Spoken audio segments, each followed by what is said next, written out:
Many call it a miracle that everyone escaped with their lives. Full coverage tonight as tornado survivors try to piece their lives back together on the southern tier.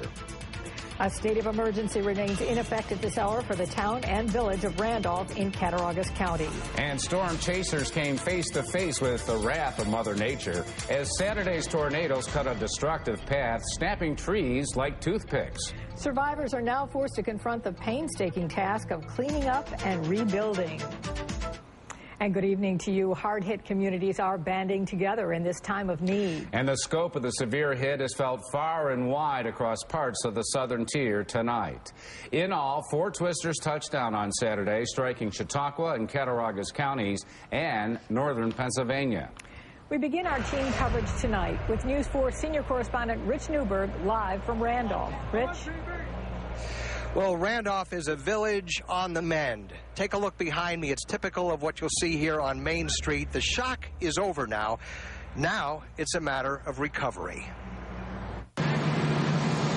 About half of this village of 2,500 people was impacted. More than $1 million in damages to businesses, mostly roofs torn off, and about $2 million in damages to homes and private property, but no serious injuries in the village of Randolph.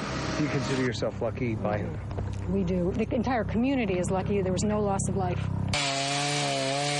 Gary Archer will have plenty of firewood when the weather turns cold. The twister came upon his property with a swirling fury. A fog with debris flying through the air. You know, you couldn't, I was amazed that vehicles were still going down the road. I could barely see them. One of the most miraculous stories comes from this dairy farm in Randolph. All of these calves were swept away in the twister, and it's as amazing as the Wizard of Oz story because they were lifted, transported, and survived. They were tethered inside these hutches and carried away. The calf hutches themselves were found as far as 5 miles away. And how far were the calves taken? 200-300 yards. Lifted up in the twister. Yes.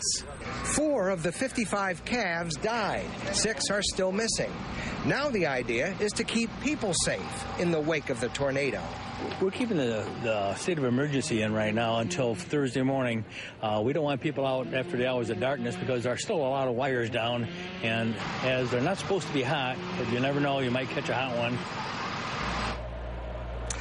Now the mayor is hoping for a FEMA grant to help pay for the damages. Of course, the best news out of here is that no one was seriously injured.